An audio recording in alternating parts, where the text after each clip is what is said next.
tudo bem com vocês? Está começando mais um vídeo aqui no canal com 3 convidados super especiais que já estiveram aqui com a gente em outros vídeos. A professora Denise e o professor Flávio, do podcast de livros, e o professor Kelton, do podcast com os ex-alunos. Sejam muito bem-vindos novamente. Muito obrigada. Obrigado pelo convite. Hoje a gente vai conversar sobre as melhores viagens que eles já fizeram com direito a fotos exclusivas. Então, bora começar. Contem pra gente quais foram as 5 melhores viagens assim, que vocês fizeram. Posso começar? Pode. Pode. É um momento aqui que amanhã você começa. Ok.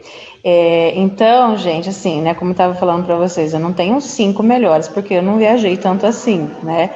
E a gente sempre fica com a experiência mais aguçada da última viagem que a gente fez, né? Então, um pouco antes da pandemia, em 2019, eu fui para o Chile, né, nas férias de julho, junto com as professoras aqui do Centro de Estudos de Línguas. A gente fez um pacote que não foi assim de momento, nós demoramos muito tempo para planejar. Então a gente foi para fazer turismo, para conhecer o país, mas também para se especializar. A gente fez um curso em uma escola legal do Chile, conceituada, chamada Bellavista. Então a gente ficou alguns dias lá, né, tendo aula de aperfeiçoamento, e também tentamos atrelar aí os momentos vagos, né, momentos que a gente não tinha aula, com as visitas a esses pontos turísticos, né. Então hoje, vocês vão ver depois, as meninas vão colocar aí algumas fotos, né, conforme a gente for falando. Eu fiz uma seleção dessa minha última experiência, né, pelo Chile. Então é isso. Flávio? Bem, eu trouxe 5 lugares assim que eu adorei, né, passar por eles. Voltaria, com certeza, voltarei, né? Então, 2014 para 2015 eu morei na Espanha, né? Eu fiquei por um ano lá. E as cidades são, né, os destinos: Madrid, Paris, Toledo, que é na Espanha, Granada, na Espanha, e Sevilha, também na Espanha. Para vocês verem, na Espanha, assim, minha paixão. É um lugar que eu me identifiquei demais. No começo foi bem difícil, mas esse é um papo para mais adiante. E a gente vai morar lá um dia, né, Flávio? Vamos, com certeza, segura. Sevilha tem aquela tradicional festa dos tomates, não sei se você chegou aí ver. A gente fez um trabalho com a maestra sobre isso. Verdade. Isso, Verdade. La Tomatina, né? La Tomatina. La Feira de Abril também acontece, né, naquela região, também é bastante típica. Na época que eu visitei Sevilha, não era a época de La Tomatina, né? Mas eu passei por outros, né? Catedral de Sevilha, o centro da cidade. Então tem bastante coisa, bastante historinha aí relacionada ali ao lugar. E você, Kelton? Então, pediram para selecionar, né, os 5 locais que eu mais gostei de viajar. Aí eu selecionei 3 internacionais, né? Internacionais são menos, né, foram poucos. Japão, né, que foi a viagem mais longa, assim, a mais diversa culturalmente que eu fiz em 2019. Aí no Japão eu coloquei especificamente Hiroshima, né, que é uma cidade muito simbólica, né, mas eu gostei do Japão como um todo. Coloquei Havana, capital de Cuba, e Machu Picchu, no Peru. Essas a parte internacional. E eu também acho importante, assim, a gente conhecer o Brasil, né? O Brasil tem muita cultura, tem muita coisa muito rica, assim, para ser visitado. E dentro do Brasil, entre esses 5 destinos, coloquei Ouro Preto, Minas Gerais, antiga capital de Minas Gerais também, fantástico, uma cidade super preservada. Você se sente no século XVIII, você se sente no tempo da mineração, muito bacana. E Manaus, capital do Amazonas, que eu fico até triste, né, porque muitos brasileiros não conhecem, né, principalmente aqui do Sudeste, não conhecem o Amazonas. E tem muita coisa bacana também, né, uma outra cultura, um outro mundo. no mesmo país. E eu sou muito fã de Manaus também, uma cidade que eu gostei muito, voltaria lá com certeza também. Aproveitando o gancho aí do Kelton, realmente, essa questão de viajar dentro do Brasil, de conhecer, né, se aprofundar mais na nossa cultura, porque nós temos, assim, uma visão bem restrita, limitada, né, porque para nós brasileiros é bem difícil viajar. Essa realidade de viajar, de estar sempre num lugar diferente, isso daí é para quem tem um poder aquisitivo que comporte isso, né? Porque vendo, né, a situação da economia atualmente, uma viagem aqui dentro do Brasil, ela se equipara, né, a uma viagem internacional, dependendo do destino que você escolhe. Então, assim, é um absurdo. Às vezes né? até Chega mais caro, bem mais caro. Exatamente. Às vezes. Então, assim, eu também tenho alguns destinos aqui no Brasil que eu amo, é demais, principalmente o sul do Brasil, que é um lugar que eu convivi muito, eu vivi muito ali, e tem bastante coisa para falar também a respeito. Eu acho que a gente reforça muito o estereótipo de lugares turísticos. Alguém disse que lá era lugar turístico e todo mundo vai sempre para os mesmos lugares, né? Argentina, Uruguai, agora o Chile, né, que despontou aí. A gente chega lá no Chile, a gente encontra muito brasileiro, então é rota de turismo. O Brasil, ele está alavancando, na verdade, o turismo do Chile. É muito brasileiro que a gente encontra, né, em todas as temporadas, é o ano todo, né, então a gente acaba reforçando o estereótipo do que é visitável, né, a gente se esquece de que todo lugar é lugar para ser visitado, né, o Kelton trouxe aí Manaus para a gente poder conhecer, falar um pouco, né, que não está dentro da rota de turismo de muita gente, nem dos brasileiros. Né, muitos lugares da região norte, da região nordeste, eles são preteridos em relação a outros lugares. Né, então, a gente acaba reforçando dentro do nosso país esse estereótipo do que é para turismo, o que teoricamente não é, e também países estrangeiros, lugares estrangeiros, né, fora aí do nosso país. E pegando o gancho que a Denise acabou de falar, sobre Covid, né, que ela fez viagem antes do Covid, eu fiz 2 viagens durante a pandemia, que acabou remarcando, enfim, não deu mais para adiar. Esses dias eu fui para Natal, no Nordeste, é a segunda vez que eu vou para lá, eu adoro o Nordeste, adoro praia, adoro sol, e é muito, assim, a cultura do Nordeste, o forró, é tudo comigo, gente, alegria. E eu adoro. E eu também fui para a pousada do Rio Quente, bem no começo da pandemia, assim, na hora que os estabelecimentos realmente estavam voltando. E eu me senti, assim, muito segura lá, muito segura. Tudo era empacotado, tudo era higienizado, todo mundo usando o distanciamento social. Assim, as pessoas tinham até medo de chegar perto de você. E é um local também super lindo, muito arborizado. E, então, viajar na pandemia é arriscado, mas eu acho que se você for num churrasquinho, você corre até mais risco do que, ou num shopping center, do que viajar, porque os locais, eles realmente estavam, assim, bem preparados para receber você e te deixar com segurança para aproveitar o local, para se divertir. Uhum. Mas agora, mudando um pouquinho, né, o que motivam vocês a viajarem? Eu acho que conhecer, né, as pessoas. Eu parto do princípio de que eu quero conhecer as pessoas que vivem, né, naquele lugar. Não é nem questão de pontos turísticos, isso é uma consequência, né? Então, eu gosto de sentir a realidade das pessoas, né? Quando essa viagem para o Chile, a gente ficou num albergue, né, no hostel. E aí, a gente batia muito papo com as pessoas, né? Você encontra lá muitos brasileiros, e aí você fica sabendo da trajetória, né, da vida dessas pessoas, por que elas estão ali trabalhando no Chile, por que elas saíram do seu país. e conhece pessoas de vários lugares, né? Então, a partir daí, tudo que você conhece de pontos turísticos, né, comida típica, bebida típica, folclore, enfim, cultura de maneira geral, vem a partir da experiência das pessoas que você conhece, né, no lugar. Então, eu gosto de, né, olhar a realidade, como as pessoas estão trabalhando, como que elas se comunicam, né? Eu, particularmente, parto deste princípio, para depois chegar uma consequência de conhecer lugares, né, dentro do país, por exemplo, dentro do lugar.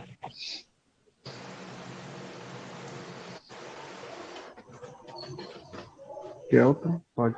Pode ir. Posso falar? Não, então, eu também tenho esse olhar, assim, mais ou menos como a Denise também, tá?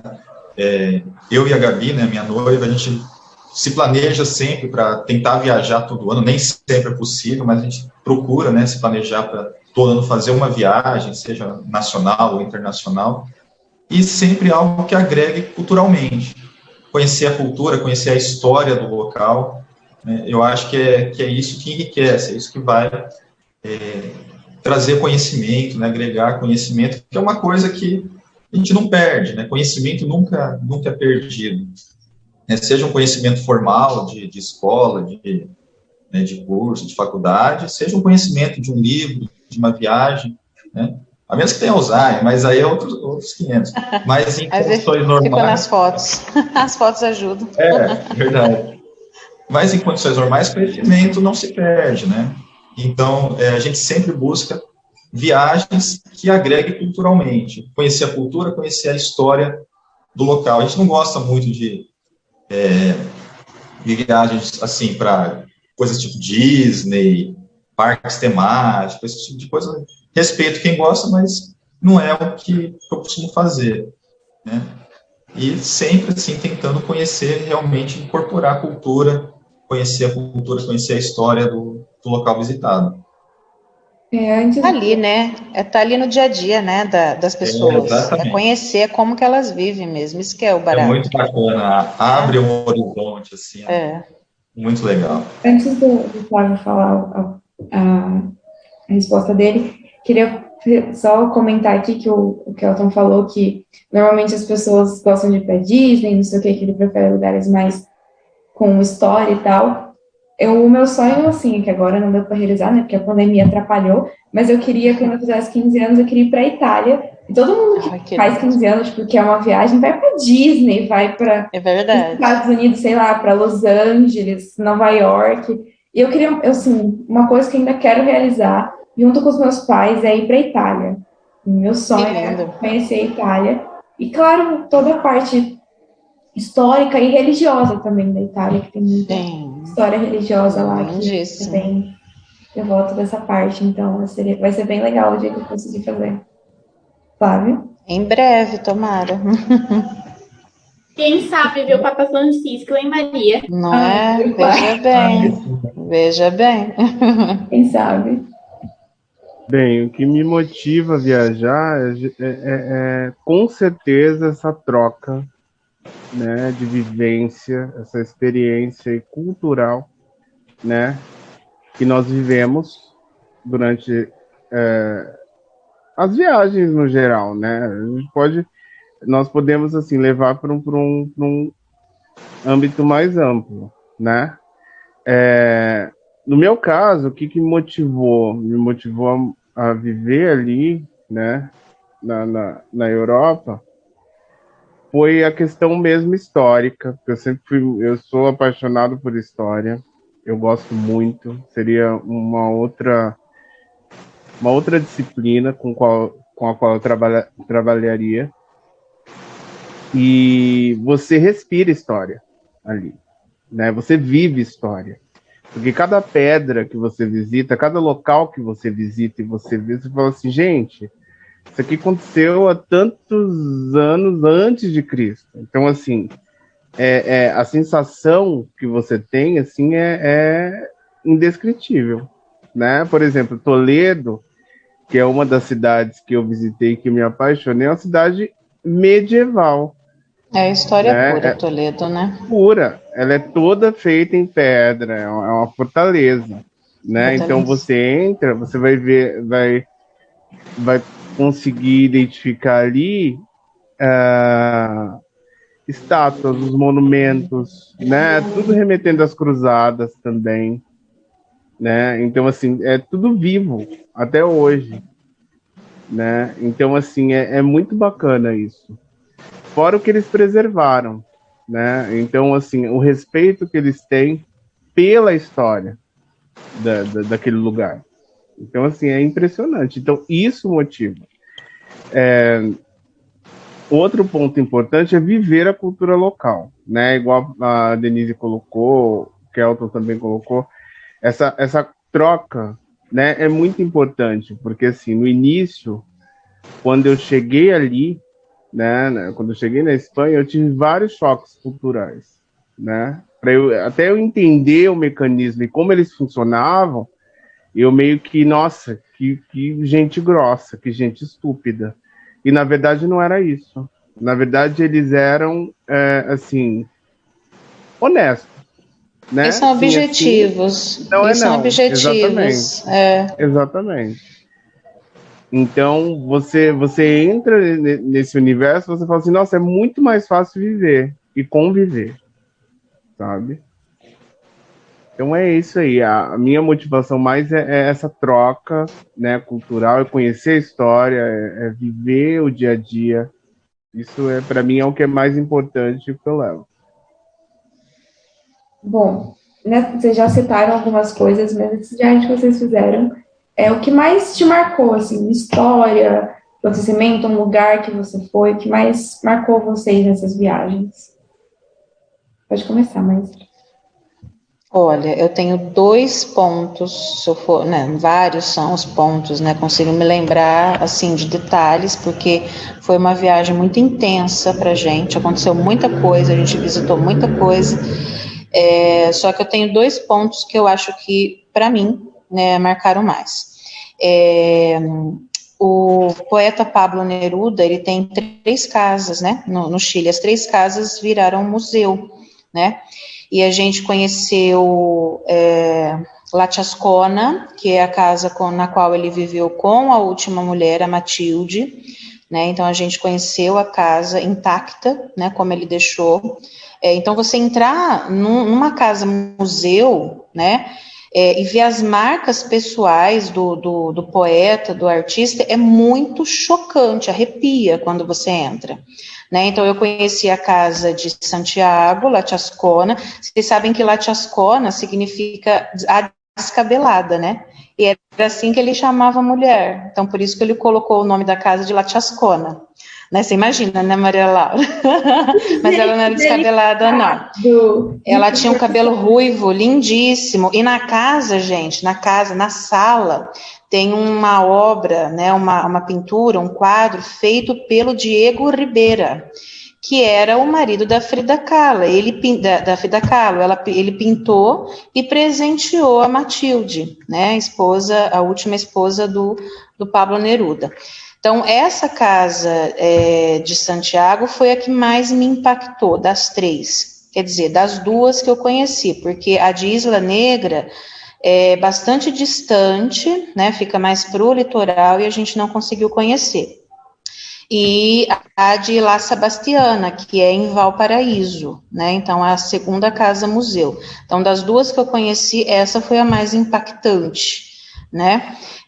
Agora, um ponto que também me chocou muito, mas aí para o lado negativo, foi a questão da situação dos idosos no país.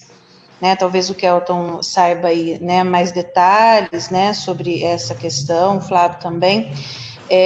O regime de aposentadoria no Chile, ele teve aí algumas mudanças, né, nos últimos anos, e aí as pessoas, os idosos, né, quando se aposentam, eles se aposentam com um valor que não basta para sobreviver, né, então eles não têm um salário aí para sobreviver. Então, a maioria deles precisam voltar para o mercado de trabalho. Então, as condições dos idosos no Chile, né, em trabalhos degradantes, e a gente via na rua mesmo, é muito chocante, né? Deixa a gente bastante, assim, tristes, né, com o que acontece lá. E debatendo na escola, né, com os nossos professores, né, lá da escola, nessa escola que eu falei para vocês que a gente fez o curso, a gente veio a saber, depois procurando também, viu que de fato isso acontecia, que o índice de suicídio de idosos no Chile vem crescendo a cada ano, né, por conta disso, eles não veem mais perspectiva. Qual que é a perspectiva de quem trabalha uma vida toda? Se aposentar e ter um valor ali para comer, para custear medicamentos, enfim. Só que eles chegaram na aposentadoria, eles viram que isso estava longe de acontecer, né? Então, e não se encontra trabalho, porque, lógico, o Chile é vendido como um país em franco desenvolvimento, mas não é bem a realidade para quem está lá dentro, né? Então, o que acontece? Eles não veem mais perspectiva de terminar a sua vida de maneira tranquila. Então, eles se suicidam, né? Então, o índice, a taxa de suicídio no Chile é muito grande. Então, isso também me chocou muito, me impactou, mais para o lado negativo. Só fazer uma pergunta para a Maísa, você foi lá que ano, Denise? 2019, julho de 2019. Foi o ano que teve aquela manifestação grande por conta disso, né? Pouquíssimo depois, semanas depois. Acho que fazia 2 semanas que a gente havia chegado no Brasil, aconteceram aquelas manifestações. Inclusive, aquela igreja que foi queimada, eu já não me lembro o nome, era do lado da hospedagem que a gente estava, aquela igreja que foi toda destruída. Então, é chocante mesmo. A manifestação foi enorme, né? Eles acabaram fazendo uma outra manifestação. Foi, exato. Uhum. Tem isso mesmo. Qual que era a pergunta mesmo? O que mais te marcou nas suas viagens? O que mais me marcou na minha viagem? Então, acho que se eu tivesse que escolher um ponto, seria o Museu da Bomba Atômica de Hiroshima. Que foi algo assim... Sabe, a hora que você vê... tem uma praça, né, que eles fizeram, pouquíssimos metros onde caiu a primeira bomba atômica, lá em Hiroshima, no final da Segunda Guerra Mundial. A bomba atômica caiu, uns 500 metros depois, fizeram um memorial da paz, em homenagem às vítimas, e é um lugar fantástico, super bem cuidado, como quase tudo no Japão é muito bem cuidado. A hora que você chega nessa região de Hiroshima, a primeira coisa que chama atenção eles chamam de Atomic Bomb Dome, né, a cúpula da bomba atômica, acho que seria mais ou menos isso, que era uma antiga secretaria da prefeitura de Hiroshima, que tem os escombros lá, então você consegue ver os escombros, e um dos poucos prédios que restou, que conseguiu ter pelo menos uma carcaça em pé, assim, vamos dizer, e está lá preservado até hoje. Aí a hora que você entra no Memorial da Paz, né, aí tem vários monumentos na praça e tem um museu da bomba. E esse museu foi uma experiência, assim, sabe, é uma angústia, mas misturada com... Você pensa, o que o pessoal faz, né? Por que o ser humano age dessa forma? Você pertence de pessoas que morreram durante a explosão da bomba. Tem roupas do pessoal queimada, pratos totalmente distorcidos quando houve a explosão, bicicletas também, a explosão foi tão forte, a radiação foi tão forte que a bicicleta vira um emaranhado de ferro retorcido, e muitos relógios que eram da época, todos parados às 8h15, foi a hora da bomba, foi a hora que a bomba caiu. Então, é algo... Sabe, você vê ali a história e o pior do ser humano na sua frente, né? Ver o que é a capacidade do ser humano em colocar uma bomba atômica, né? Jogar uma bomba atômica. Aí lá, contando a história, né? Foram mais ou menos 100 mil mortos na explosão. E japonês, assim, está acostumado com terremoto, com tsunamis, né? Fenômenos naturais desse porte. Quando teve a explosão, logo depois já tinha mais gente ali para socorrer as vítimas. É da cultura deles. E essas pessoas que foram socorrer morreram por conta da radiação também.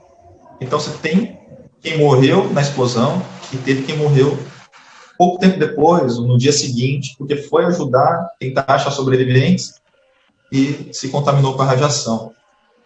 Então, assim, é um lugar, mescla um pouco tenta dar uma paz, mas quando você começa a trazer isso à tona, capacidade do ser humano de se destruir, é um lugar muito chocante, né?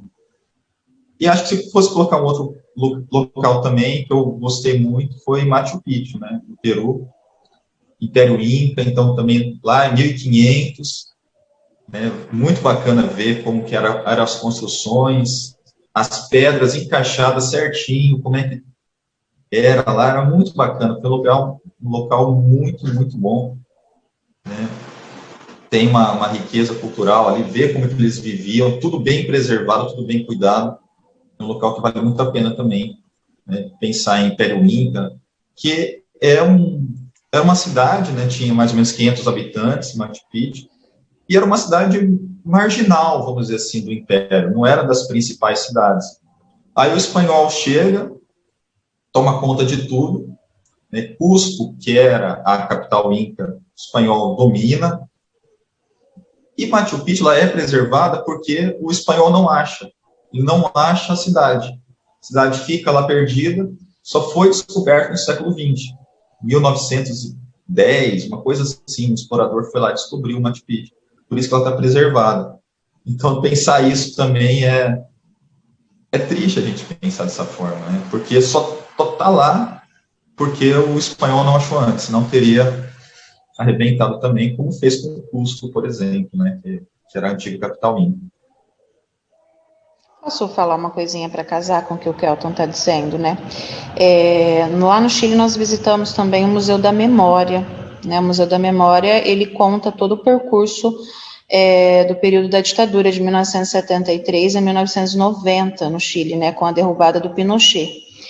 E, gente, quando entra no museu, é uma energia tão avassaladora que nós estávamos em 4, né? As 4 professoras. A gente entrou, olhou uma para a cara da outra e a gente sentia vontade de chorar, né? Porque energia, vocês imaginam, é em homenagem às pessoas que perderam a sua vida, que passaram pelo regime militar, mas tudo que a gente viu lá é muito impactante, né? Então a gente já entra e vê todo o percurso de países que passaram pelo regime da ditadura, quando começou, quando acabou, né? A gente sobe as escadas e vê um paredão imenso com as fotos das pessoas que morreram, e embaixo velas acesas que ficam 24 horas em homenagem a essas pessoas que sofreram na ditadura, tá? Depois as meninas vão colocar fotos aí para vocês verem.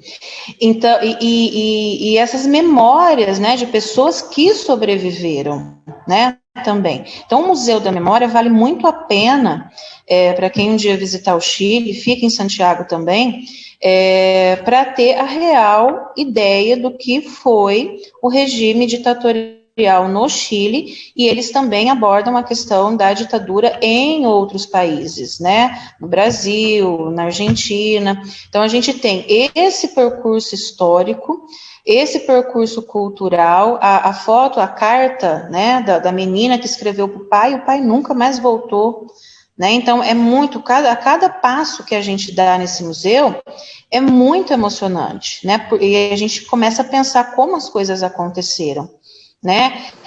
A criança que ficou esperando o pai e morreu no portão de casa, né? O pai voltou, mas a criança já não estava mais viva, a menina que escreveu e o pai não voltou. Então, enfim, desencontros, né, por conta de tudo isso que aconteceu, né? Então, vale muito a pena conhecer também, que assim, é uma energia avassaladora quando a gente entra num lugar tão rico de energia, tão rico de história, né, do país. Puxando o gancho da maestra rapidinho, queria falar que a gente está vendo com a Lu em História e Ditadura Militar, e uma das coisas que falta aqui no Brasil é você ter museus assim desse tipo, para lembrar as pessoas da memória o que foi antes de sair falando asneiras por aí, né? Exatamente. Então, hoje tem muita gente publicando coisa na internet que não condiz com a realidade. E no Chile tem falando sobre O a nossa Museu da ditadura, e aqui Memória. no Brasil você acaba Não tem. não encontrando direito às Sim. coisas, aconteceu a comissão da verdade, mas não tem nada, assim, chocante, eu acho, para lembrar. E falando de história, eu já fui 2 vezes para Brasília também, que é um lugar bem próximo aqui, e tem muita história, é muito lindo, gente, lá, vale a pena conhecer o Banco Central, tem o Museu do Banco Central, a Catedral, gente, a Catedral é o máximo, aquela do lado do Congresso, você fala entre as paredes, ela é abaixo, né, do terreno, então ela é fresca, ela não é quente, ela foi construída abaixo do solo mesmo para ser fresca. Então você começa a ver o Palácio do Planalto e pesquisar sobre o Brasil, acho que tem muita coisa legal e muita coisa de arquitetura que realmente vale a pena conhecer porque é lindo. Então, dando sequência aí, né, o que os meus amigos falaram sobre essas experiências impactantes aí, nós temos aí a visão do contraste, né? Aquilo que é bom e aquilo que é ruim relacionado ao lugar que nós visitamos.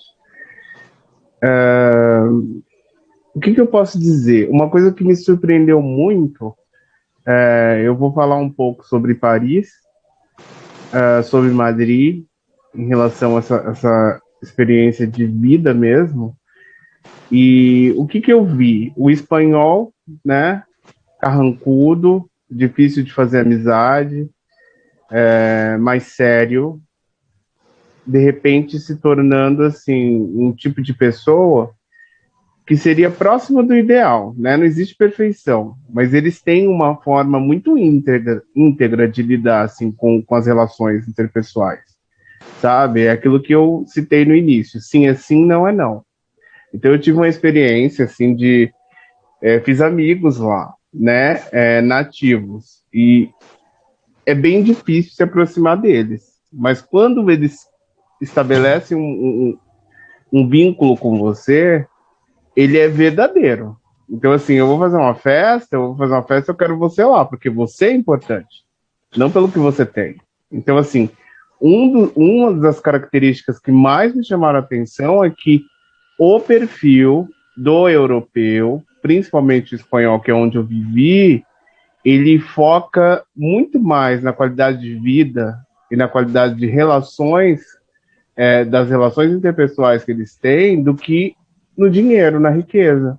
Então você não vê eles esbanjando, nossa, é glamour, vivendo em mansões, nada disso. Isso aí é uma cultura bem norte-americana, que o brasileiro copia demais, né? Aquela coisa de trocar o carro do ano, e o carro tem que ser sempre o melhor e o mais bonito para mostrar para o outro, não para me servir.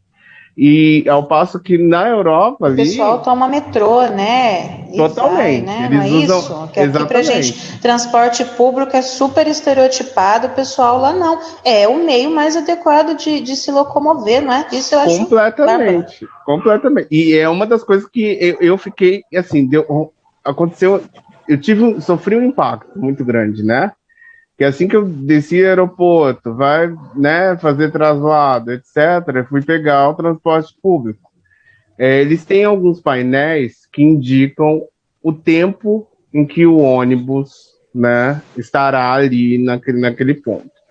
Né? E eu olhei aquilo e falei, não, é impossível isso, né? Porque Madrid, uma capital, cheia de carros, trânsito, o ônibus estava lá exatamente na hora e no minuto que disse que estaria. Impressionante, né? Então, assim, o transporte funciona, é de qualidade, é público e funciona. Então, esse é um dos impactos, assim, que, né, porque você vive... Eu sou de São Paulo, sou da capital. Aquela coisa, né, transporte público caótico, né, aquela coisa que não funciona muito bem, né, exceto o metrô. Né, o metrô eu tenho que dar a mão para o motor. Então, assim, é uma coisa assim que, para nós, né, chama muita atenção. Outra experiência amizade, era aniversário de um amigo lá, e eu quis dar um presente, uma lembrança. As lojas, o comércio, ele fechava às 8 da noite. Aquela mania brasileira de fazer tudo em cima da hora, né, não funciona com eles, tá? Então é uma coisa assim muito gritante. Então eu cheguei na loja faltando 15 minutos para fechar. As vendedoras viraram para mim, né, as atendentes, e falaram assim: nós já vamos fechar, nós já estamos por fechar. Mas como o senhor é estrangeiro, nós vamos fazer essa. Então, assim, minha cara foi lá no chão, né? Pá. Aí eu consegui comprar, porque estava já vazio. Mas eles são muito assim. E você procura um produto por um produto, olha, você tem o perfume tal, da marca tal? Não. E é desse jeito. Eles não vão tentar te engambelar, eles não vão tentar te empurrar outra coisa. Porque eles são bem objetivos mesmo. É aquele perfume que você quer e não tem esse perfume. Né? Então é uma coisa assim que me chocava muito. Pra mim choca, eu falava, meu Deus, nossa, que gente grossa. Mas depois pra comer, Oi? no restaurante, você tá comendo lá no restaurante, eles te expulsariam também? Para comer, eles te dá o horário, eles meio que eles encerram mesmo, tá? Vão guardando tudo, vão fechando, e aí a gente não tem outra escolha. O restaurante são até que horas? Exato. Não, o restaurante, eles não têm um horário específico. Eles vão assim, ó. Eu vou te dizer que meia-noite, por volta de meia-noite, ali 11h50, 11, tudo já se encerra em relação a alimentação, em relação a até mesmo balada, tá? Alguns lugares ou outros que continuam abertos, né? Por questão de lei mesmo, por questão de, né? Na Europa, existe assim, o espanhol em si, ele bebe muito. Ele bebe demais. E o jovem bebe demais, ele fuma demais. Só que a diferença que tem entre Brasil e a nossa cultura e a deles é que eles não são muito de confusão. Essa coisa de briga, crime, essas coisas, por questões culturais mesmo, né? Então, assim, é super interessante. Você vai nos lugares, você não se preocupa com isso, tá? Em relação à sua segurança, né? Cidades são monitoradas por câmeras. Se você fica muito tempo parado em algum determinado lugar, a guarda municipal, a guarda ali, local, ela passa, ela investiga, entendeu? Fica de olho, não te aborda, mas eles ficam circulando para saber o que está acontecendo, né? A pessoa está parada ali. Então, eles são muito, assim, precisos em relação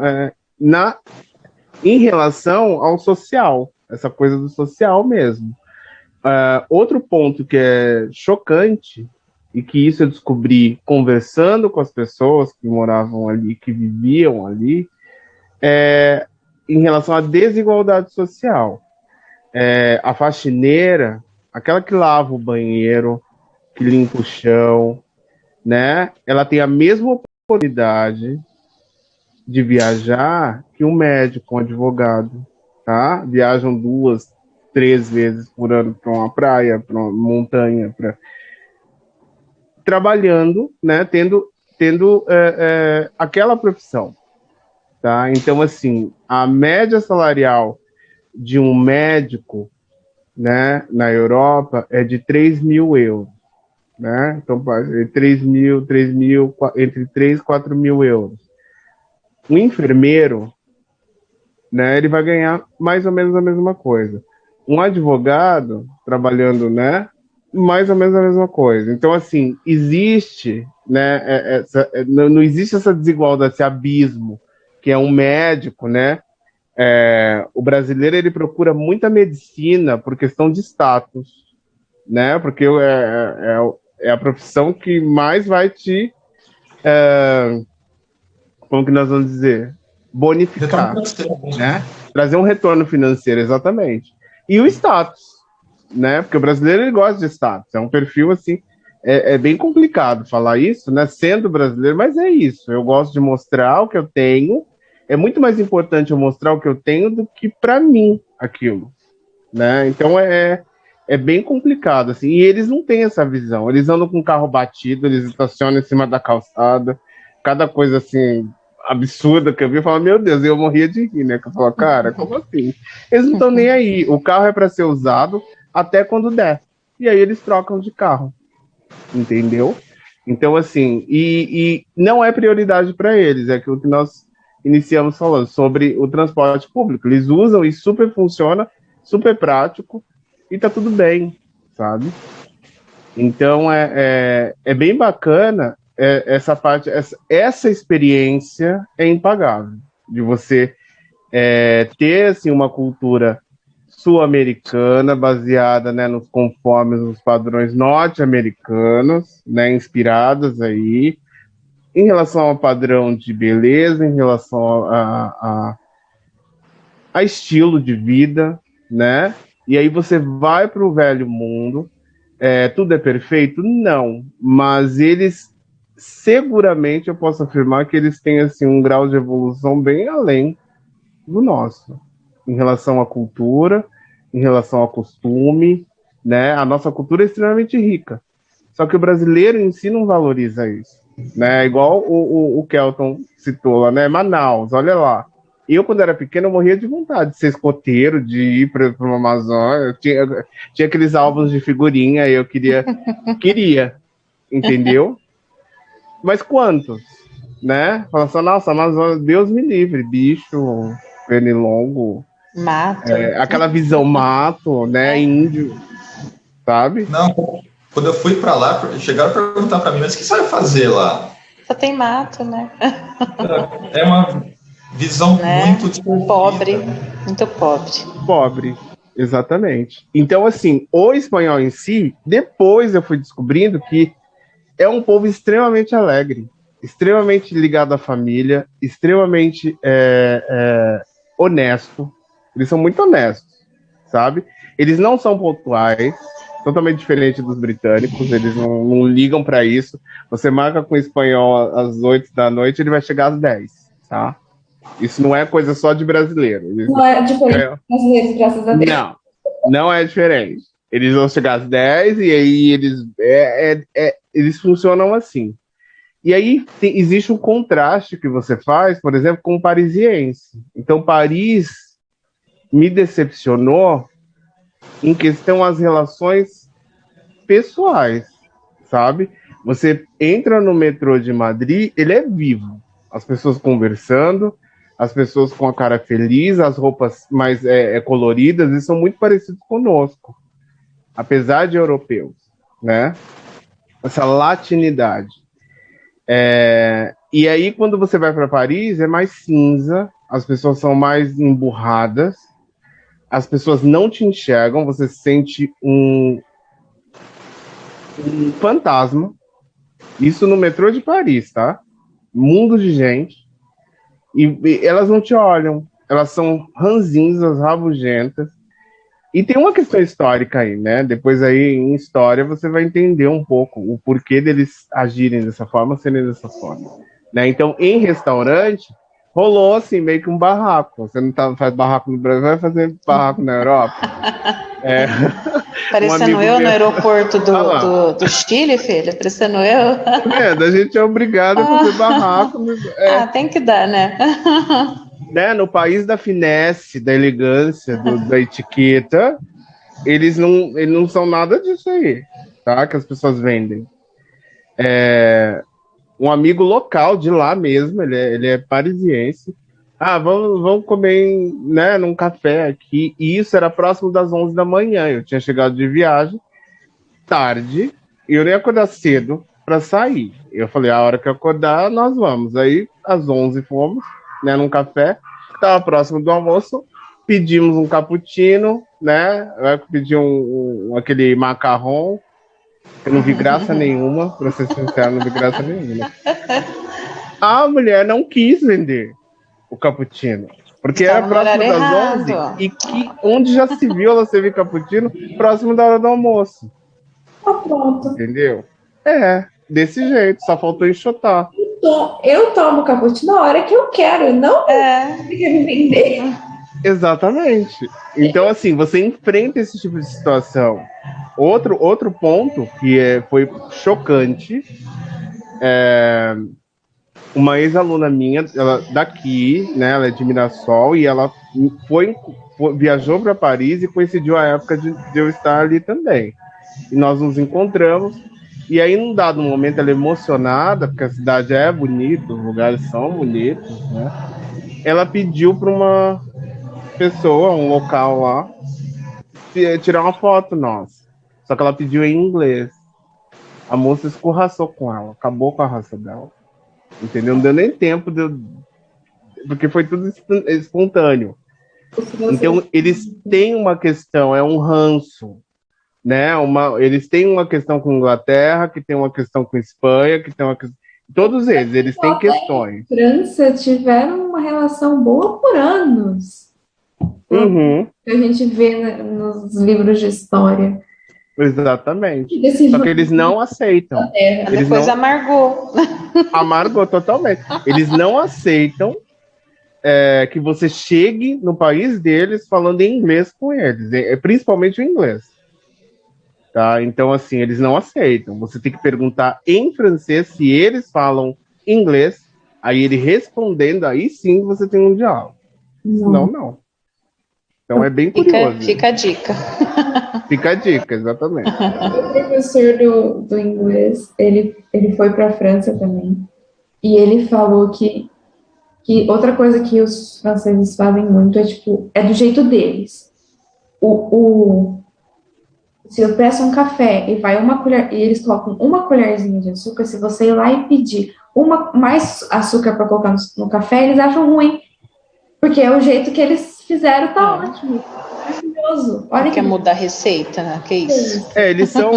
e uma questão, assim, bem bacana, para você que gosta, Maria Laura, que gosta dessa questão da religião, para você entender os fundamentos, para você entender o que aconteceu ali, né, religiosamente falando, são países, assim, imprescindíveis, assim, que você precisa estar ali, visitar. Então, você vai se programar. A Espanha, Portugal, tá? A França. Você vai conhecer um catolicismo bem perdido, bem deixado para trás, né? Por questões dos reis católicos. Então, assim, eles sofreram muito. É um povo que sofreu demais pela questão da igreja em si. Então, se você fala sobre Deus com o francês, ele ri da sua cara e você não pode se sentir ofendido, né? Assim, na cabeça dele. Ele fala assim, mas como? Sabe? O meu Deus é a faca, a espada cortando o pescoço, você viu na cabeça do cara na bandeja. Esse é meu Deus. Entende? A gente passa de ingênuo, né? Exatamente, totalmente. Passa de ingênuo, E eles são assim, e você vai ver um pouco de coerência naquilo que eles dizem, no argumento deles, por exemplo, quando você entra na Catedral de Madeleine. Catedral de Madeleine, ali no centro de Paris, próximo ao Museu do Louvre. Assim que você entra, você tem a estátua de Joana d'Arc ali. Aí você fala, peraí, mas ela, né, da Inquisição, ela foi perseguida, foi queimada, e depois ela foi canonizada, entendeu? Então, assim, é esse tipo de contraste que a sua cabeça pira. Você fala, meu, é verdade. Como assim? Ela é santa. Oi? Entendeu?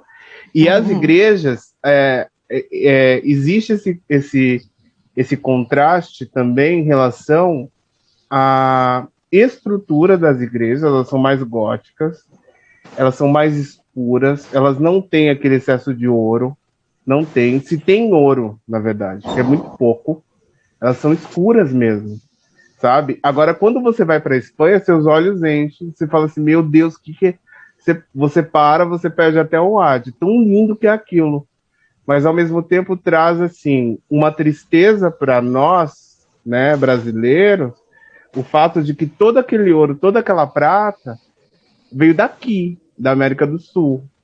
Muitos, né, índios morreram, nós fomos muito explorados, né? E isso você vê escandalosamente escancarado no Palácio Real, né, em Madrid.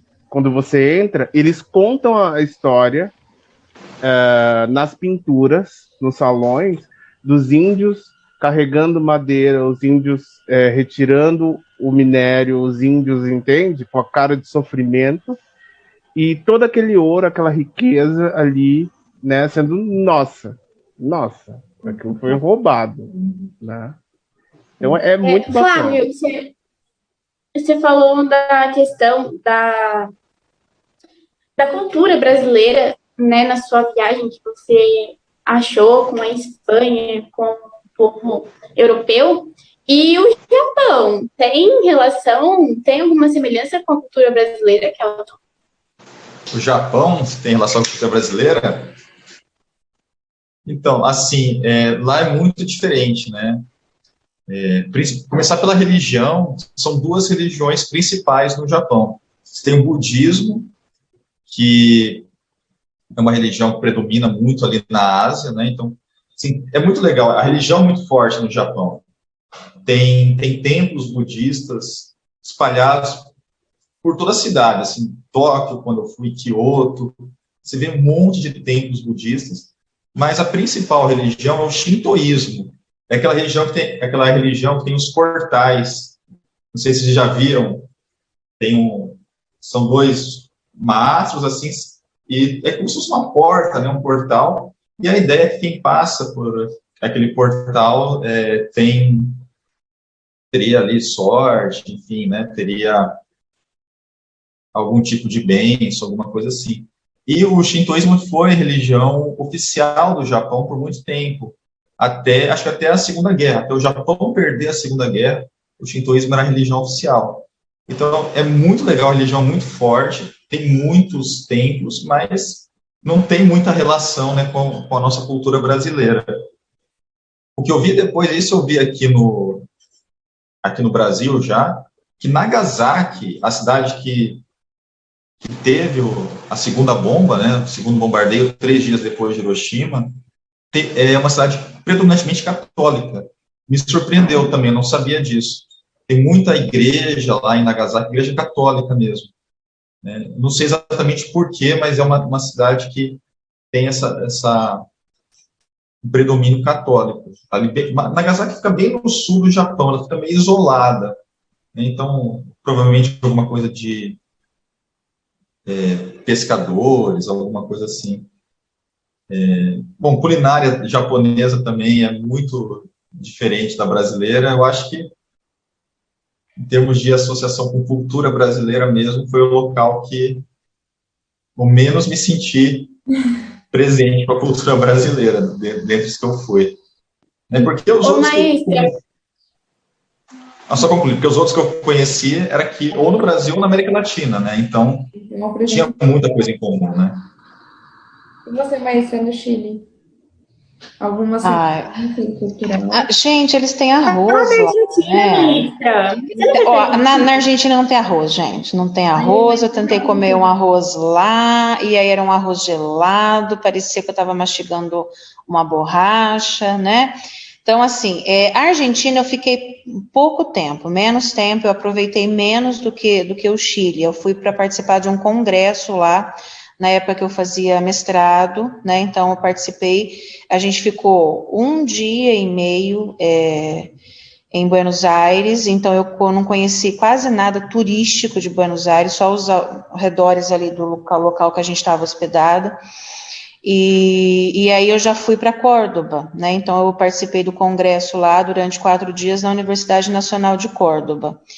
E Córdoba, gente, assim, o trato com os brasileiros, né, que é o lugar que eu mais tive essa relação interpessoal, eles são muito, existe essa rivalidade, né, por conta do futebol, mas que não se sustenta na relação entre as pessoas. Na verdade, eles têm uma grande consideração por nós, né, coisa que às vezes a gente não tem por eles, né.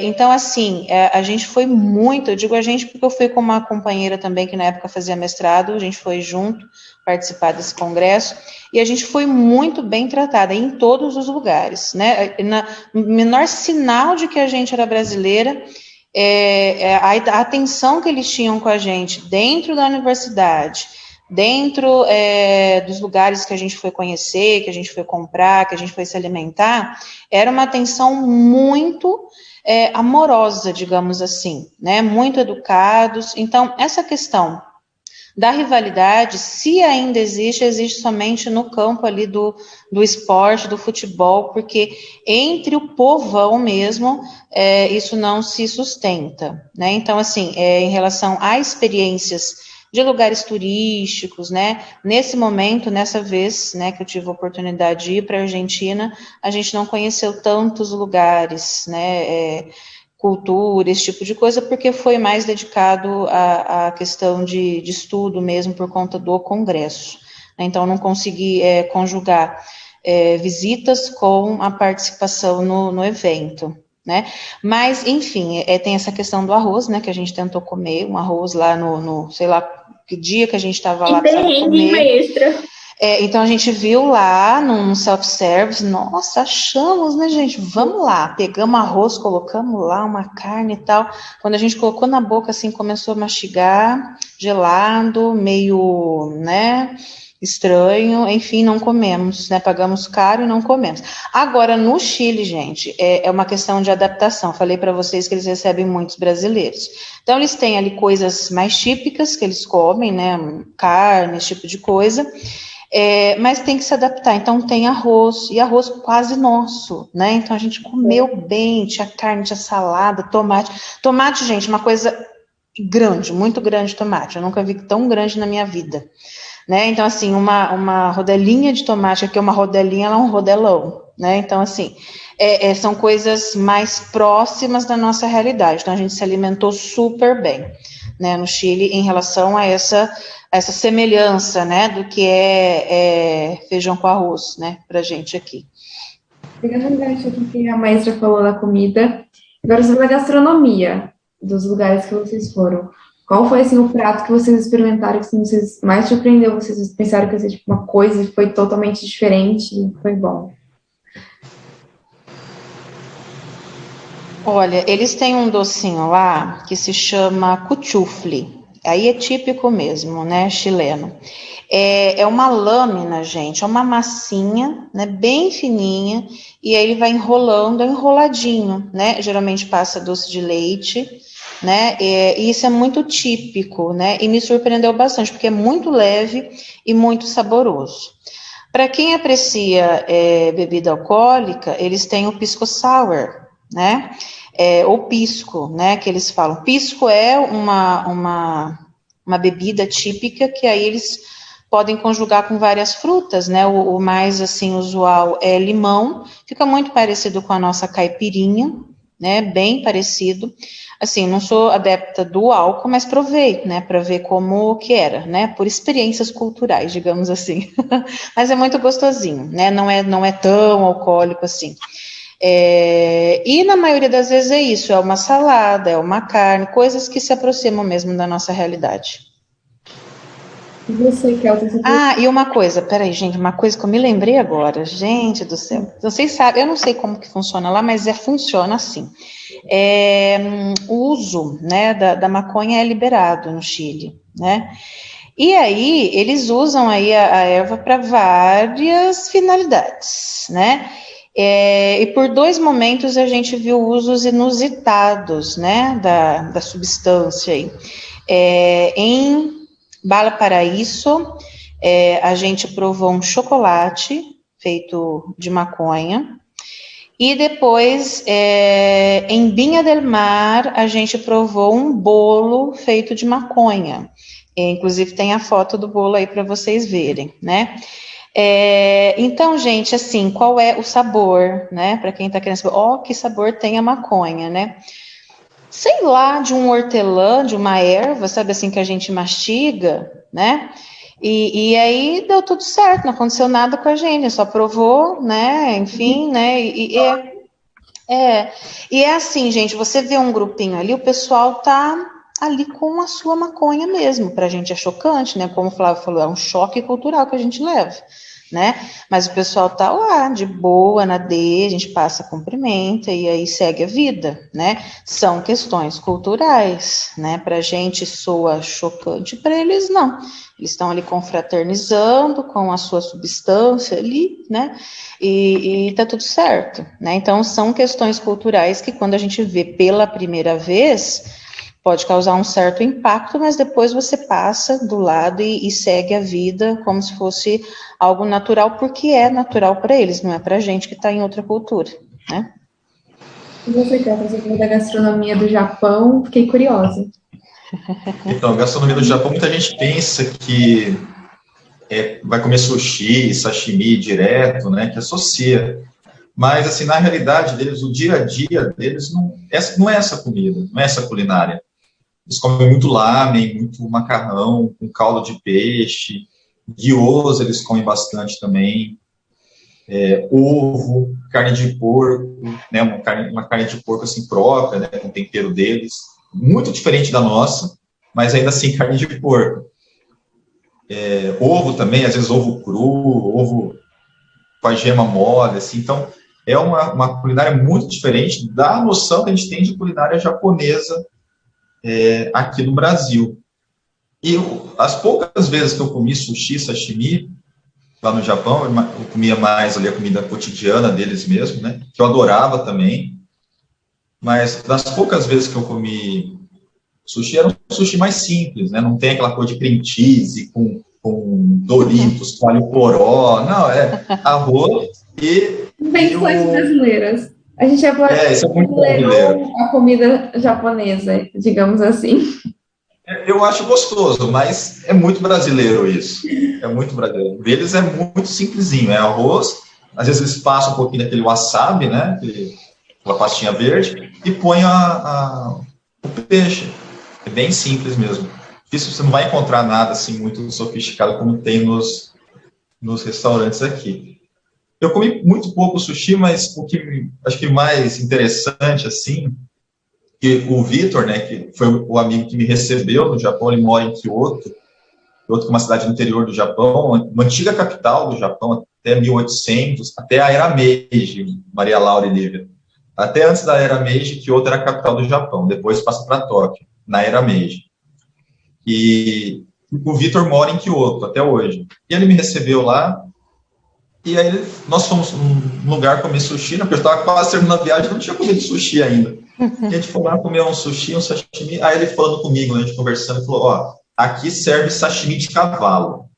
Eu falei, não é possível, sashimi de cavalo. Ele falou, ó, se eu não me engano, aquele prato ali, ele apontou pro número que estava no cardápio, estava tudo escrito em japonês, né, ele também não sabia japonês. Ele falou, não, se eu não me engano, esse prato é sashimi de cavalo. Vamos pedir? Vamos experimentar, né? Vamos ver como é que é. Só que a gente não tinha certeza se era. Aí pedimos, veio ali uns 3, 4, né? Umas 3, 4 fatias. Aí eu falei, vamos perguntar pro atendente, né? Se é de cavalo mesmo. Aí perguntando em inglês, né? Perguntando o que era aqui. E ele com um inglês muito carregado, muito cheio de sotaque, né? A gente perguntou, isso aqui é o quê? O que é essa carne ali? Horse, né? Cavalo mesmo. E o sashimi de cavalo até que é gostoso. Até que é gostoso. É uma carne assim, já um pouco mais forte, mas é bem gostoso. Tem um gosto bem diferente do peixe, obviamente. Mas eu gostei, assim, achei um gosto peculiar. Também comi espetinho de polvo que tinha no mercado de peixe de Tóquio. É bem gostoso também. Bom, assim, eu sou suspeito em falar que eu gosto de tudo da culinária japonesa. Mas é muito diferente do que a gente está acostumado. E em relação à culinária, só para encerrar, que a culinária de Manaus também é uma culinária muito diferente nossa aqui. Lá eles têm um peixe que chama tambaqui, que é um peixe que ele ocupa mais ou menos metade do prato, de um prato comum, né? Então, todo restaurante lá, praticamente, os mais simples, tem tambaqui. Então, você vai no self-service, você pega e é o peixe inteiro. Você coloca ali o arroz, o feijão e o tambaqui. É muito característico deles. E o tacacá também, que é um caldo, como se fosse um caldo de mandioca indígena, que é servi-lo nas ruas, assim, né? Como se fosse barraquinha de, sei lá, de garapa aqui em Rio Preto, lá é barraquinha de tacacá. Também uma coisa assim que eu adorava, assim, eu sempre saía, em Manaus já faz um tempo, eu era adolescente, eu fui com a minha mãe, aí eu pedia para ela tomar tacacá, eu tomei um monte, né, lá em Manaus. A culinária lá é muito diferente também. Então, em relação à culinária, né, em relação à proximidade com a comida brasileira, vamos dizer assim, que na Espanha em si, não tem tanta proximidade assim, tá? Não se come arroz, é muito difícil, é muito raro isso acontecer. Feijão também é muito raro, existe no mercado, né? Não tem a variedade que nós temos aqui, mas inclusive você não encontra panela de pressão, tá? Se quiser cozinhar o feijão, tem que deixar ele de molho e depois cozinhar na panela normal. E eu fazia isso, porque eu cozinhava em casa, porque a culinária espanhola ela é muito rica em frutos do mar, tá? Então, assim, eu detesto frutos do mar. Então, para mim era a morte. Sabor, não gosto, não adianta. E aí, o que acontecia? Eu queria provar, né? Só que não de forma assim inusitada, né? Que faz parte dos perrengues que aí depois a gente cita, né? Eu comendo polvo sem saber o que era e passando mal, que eu comecei a me tremer inteiro, que eu morro de nojo. e esse é um dos perrengues aí que eu passei. Então, assim, eles comem uma farofa chamada migas, que ela tem como base ali uma farinha. Eu não consegui detectar direito o que era, né? Eu perguntei para eles e aí eu não sei se é um tipo de milho específico, com linguiça, né? Uma linguiça lá, alguns temperos bem fraquinhos, assim, sabe? Então eles comem muito isso. Eles não misturam, eles seguem aquela dieta do Mediterrâneo. Então, assim, uma coisa bem curiosa é que você não vê espanhol. Eu digo espanhol porque eu fui para vários lugares da Espanha. Você não vê gente obesa. Não vê. É muito raro. Quando você encontra alguém obesa, é porque a pessoa tem algum problema de saúde, alguma questão de saúde. Não por alimentação, tá? Então, se ele decide, naquele dia da semana ele vai comer carne, é carne, é peixe, legumes, né, que eles chamam de verduras, né, polho, e é isso, tá? Eles não misturam, eles não fazem essa coisa que nós brasileiros fazemos e que eu sentia muita falta, para falar a verdade, porque assim, você vai comer salada, é só salada, entendeu? É uma coisa maluca. Então, assim, eu sofria muito. E aí eu cozinhava em casa. Então, uma coisa bem particular deles são las tapas, né? E aí eles contaram a história, né? Que os reis, né, católicos criaram essa iguaria, vamos dizer assim, para evitar que as pessoas se embebedassem, né, muito rapidamente, porque os espanhóis eles bebem demais. Eu tô ali no expediente de trabalho, eles começam às 9 da manhã, às 11 da manhã eles têm uma pausa, eles vão para as terraças, que eles chamam, né, que é os barzinhos, bebem, voltam para o trabalho, param às 2 da tarde, fazem a sexta, depois eles voltam às 4 da tarde e vão até às 8 da noite. Então, assim, eles são muito felizes, tá? Não tem essa questão, esse preconceito, né, igual o brasileiro, não vou beber porque eu vou trabalhar. Eles não têm isso, não. Eles bebem lá a cerveja lá e vão trabalhar e voltam, e é tudo assim. Então, é bem diferente, né, da nossa cultura, mas o alimento deles, eles são bem regrados, isso é bem bacana, sabe? Só que aí é frutos do mar e eu não gosto, entendeu? Então, complicado. Agora, doce, por exemplo, sobremesa, postre, todas as sobremesas que era tudo igual para mim, né? Tudo é a base de sorvete. E eu não sou muito fã de sorvete. Então, assim, para mim era bolo gelado, o pudim deles tem o mesmo gosto, tudo o mesmo gosto, onde você vá. Então, assim, é bem fraquinho. Mas assim, é tudo base de leite, né, Flávio? Base de leite e pouco açúcar, né? O que não se aproxima do nosso, né, nosso hábito. Aqui a gente usa em tudo, né? É leite condensado. Lá não tem. Né? Exatamente. Tem, mas enfim, não é a base da sobremesa deles, né? Então é uma sobremesa à base de leite, com menos açúcar, para o nosso paladar soa estranho, né? Nosso paladar aqui, a cada colherada que a gente dá, a diabetes bate lá em cima e volta. Sim. Eles não, eles cuidam muito assim. Existe uma Coca-Cola lá, eu preciso achar as fotos, porque assim, tem uma polêmica dessas fotos. Depois eu conto para vocês, mas assim, não sei onde foram parar, tá? No computador, eu tinha muita foto. E eu tenho que buscar no Google Fotos o que eu consegui salvar. Eu tenho algumas coisas. E essa Coca-Cola é chamada de Coca-Cola sem cafeína. Então é sem cafeína. Incrivelmente, ela não tem sódio, zero sódio, zero açúcar, e ela tinha o sabor da nossa Coca-Cola. Só que não com o açúcar que tem aqui. Mas o sabor era bom. Era de Coca-Cola. Então eu comprava essa daí para tomar, sabe? E aí eu vou falar sobre mercado. Depois aí tem muita coisa, gente. Porque assim, é muito barato. Extremamente barato. A comida, o custo de vida, é muito barato. As pessoas têm uma imaginação assim, é euro e é um absurdo, mas não é. É um absurdo pra gente que, tecnicamente, tem que pagar em reais, né? Quando a gente vai visitar. Porque a gente só uma curiosidade para vocês. Um combo de Big Mac, tá? Eu pagava €1,50. O combo inteiro. Aquilo que a gente paga aqui, quase R$50, era €1,50. Então, assim, é um absurdo, é um abismo. Tanto é que depois que eu voltei da Europa, eu nunca mais comprei McDonald's. É muito raro eu comer, porque assim, eu falo, eu não vou pagar, eu não vou, é um absurdo isso aqui. Entendeu? Então, são coisas assim que você entra em choque mesmo. É um choque, sabe? Então é super bacana.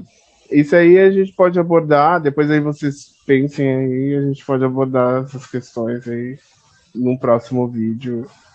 E foi super bacana o bate-papo. É isso, galera. O bate-papo hoje acaba por aqui. Foi muito bom saber das experiências de vocês. A gente espera que tenha um outro vídeo, a gente vai ver certinho, mas a gente espera que tenha um outro vídeo para vocês contarem os perrengues, todas as coisas que aconteceram nas viagens, as variadas histórias que a gente tem. Mas por hoje é só. Um beijo. Vocês três, muito obrigada por terem participado. É isso, gente. Tchau, tchau.